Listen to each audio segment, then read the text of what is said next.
আর আপনাদের কাছে কোনো ভুল ত্রুটি করে থাকলে সব ক্ষমা করে দিয়েন তাকে। অনেক ভালো মানুষ ছিলেন এবং আমাকে অনেক পছন্দ করতেন। তপন ভাইয়ার ওয়াইফ ভাবি বলতেছিল, আমি যাওয়ার পর আমাকে জড়ায় ধরছে, বলতেছিল যে তোমাকে অনেক ভালোবাসতো, তোমার তপন ভাই তোমাকে অনেক ভালোবাসতো, অনেক পছন্দ করতো।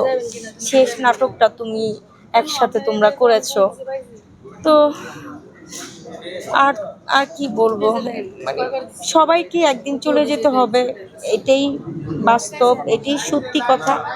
তারপর আল্লাহর কাছে দোয়া, আল্লাহ যেন তপন ভাইকে জান্নাতবাসী করেন এবং সবার কাছে দোয়া চাই তপন ভাইয়ের জন্য। আমার সাথে কথা হলো, সুস্থ আছে। তারপর হঠাৎ অসুস্থ, মেয়ের বাসায় ওয়ারিতে ফোন দিলাম, কী হয়েছে বলে এই ঘটনা।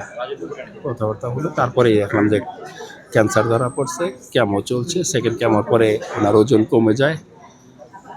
এরপরে উনি যথারীতি খুবই দুর্বল হতে থাকেন। একসময় ডাক্তাররা পরামর্শ দেন ভর্তি করতে, স্কোয়ারে ভর্তি হওয়া। স্কোয়ারের থেকে পরবর্তীতে গ্রিন লাইফে নেওয়া হয় গত পরশু দিন। লাইফ সাপোর্টে ছিলেন। দুপুরে আজকে সবার কাছে শোনা যায়, ফেসবুকে চাওয়ার হয়ে যায় উনি মারা গেছেন। পরবর্তীতে জানতে পারি যে না, সুস্থ আছেন। সন্ধ্যা 6টায় সময় আমার ছেলে পরাণের সাথে কথা বলে এর 2 ঘন্টা পরে চলে গেলেন। যাই হোক, মানুষ হিসাবে, ব্যক্তি হিসাবে, সংগঠক হিসাবে, নাট্যকার হিসাবে, অভিনেতা হিসেবে অত্যন্ত পরিমার্জিত ব্যক্তি ছিলেন। তারপর হচ্ছে হঠাৎ করে কেন জানি উনি শারীরিকভাবে অসুস্থ হয়ে গেলো দিনে দিন। হচ্ছে আমরা আসলে ভাবতে পারিনি যে উনি এত তাড়াতাড়ি চলে যাবে। তারপর হচ্ছে আমাদের শেলি হান্নান ভাই, উনিও অসুস্থ।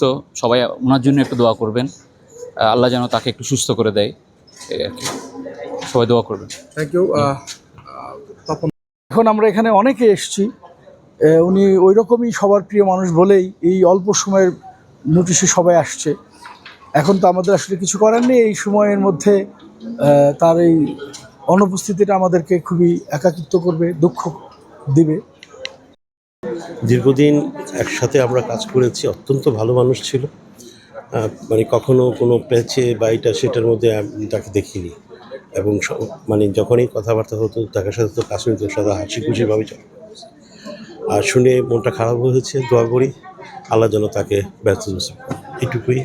সবাই দোয়া করবে।